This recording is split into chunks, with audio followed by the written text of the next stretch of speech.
మరి ముఖ్యమైన కారణం ఏంటంటే బాపట్లపట్నం తెలుగుదేశం పార్టీ అధ్యక్షులైన నరేంద్ర వర్మ గారు, ఇన్ఛార్జి గారు నరేంద్ర వర్మ గారి ఆదేశాల మేరకు బాపట్లపట్నం తెలుగు యువత అధ్యక్షుల్ని, ఉపాధ్యక్షుల్ని, ప్రధాన కార్యదర్శులుగా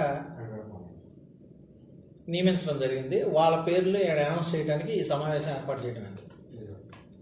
మరి ముఖ్యంగా ఇక్కడ ఈ సమావేశానికి విచ్చేసిన విలేకరులందరికీ కూడా నా నమస్కారములు.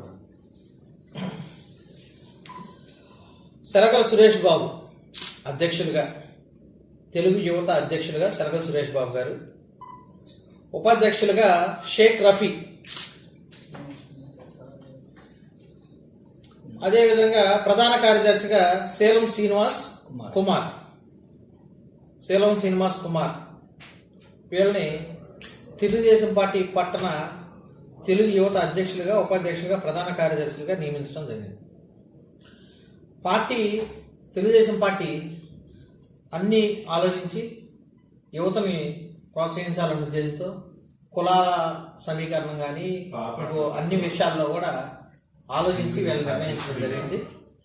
పార్టీ బలోపేతానికి నిరంతరం వీళ్ళు కృషి చేయాలని, పార్టీని బలోపేతం చేయాలని, పార్టీకి వెన్నెముక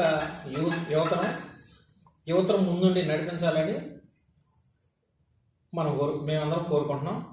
సురేష్ని అధ్యక్షులుగా పెట్టడానికి కారణం ఏంటంటే ఇంతకుముందు ప్రీవియస్ కూడా పార్టీలో చురుగ్గా పనిచేశాడు. అదేవిధంగా కుర్రోళ్ళలో కొంచెం ఫాస్ట్గా, కొంచెం బాగా ఏదైనా కార్యక్రమాలు ఉన్నా కూడా ముందుకి రావటం. అదేవిధంగా ప్రధాన కార్యదర్శిగా సేలం శ్రీనివాసరావు వాళ్ళ అమ్మగారికి ఎక్స్ కౌన్సిలర్, వాళ్ళ అబ్బాయిని తీసుకోవడం జరిగింది.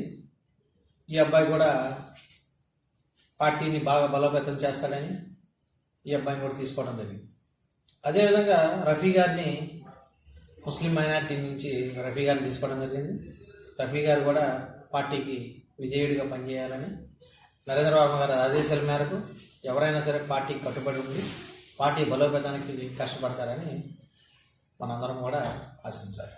ఇంకోటి, జాతీయ రైతు దినోత్సవం సందర్భంగా రైతులందరికీ శుభాకాంక్షలు చెబుతున్నాం.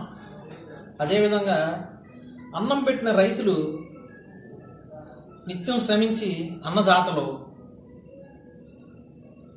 ఎంతో కష్టపడి పంట పండించి మనందరికీ అన్నం పెడుతున్న రైతుల్ని మనం ఈ రోజు నాడు తలుచుకోవటం మంచి పర్యాయం. ఎందుకంటే రైతులేంది మనం లేవు, అది మనం గుర్తుపెట్టుకోవాలి.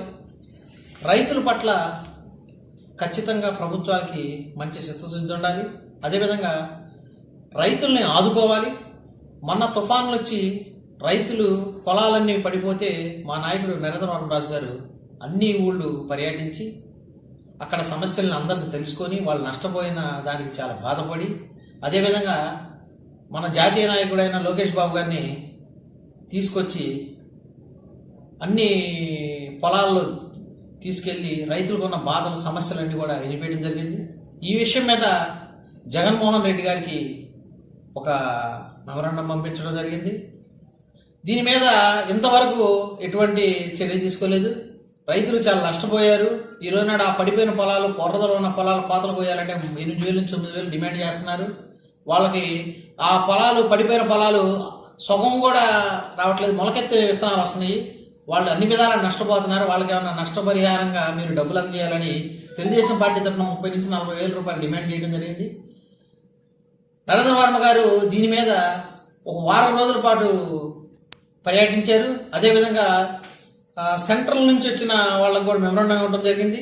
దీని మీద మేము చర్యలు తీసుకుంటామన్నారు, రైతులను ఆదుకుంటామన్నారు. అందరు చెప్పిన వాళ్ళు కానీ ఇంతవరకు ఏమీ లేదు. మన బాపట్ల నియోజకవర్గంలో ఉన్న ఎమ్మెల్యే గారు అయితే దీని మీద మేము చూస్తాము అని చెప్పారు. ఏదో వాళ్ళకి కన్నీళ్లు గడవటానికి వచ్చి అక్కడ కనపడి వెళ్ళారు కానీ ఈ రోజు వరకు కూడా రైతులను ఆదుకోలేదు. వాళ్ళని ఆదుకోవాలి. రైతుల పక్షాన తెలుగుదేశం పార్టీ ఎప్పుడు కట్టుబడి ఉంటుంది.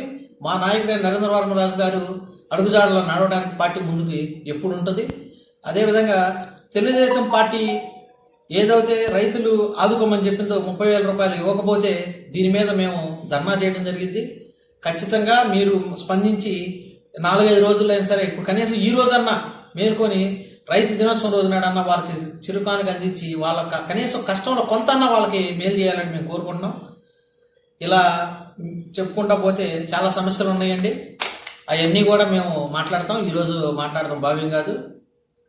మరి ముఖ్యంగా రైతు దినోత్సవం సందర్భంగా వాళ్ళందరికీ మేము శుభాకాంక్షలు తెలియపరుస్తున్నాం.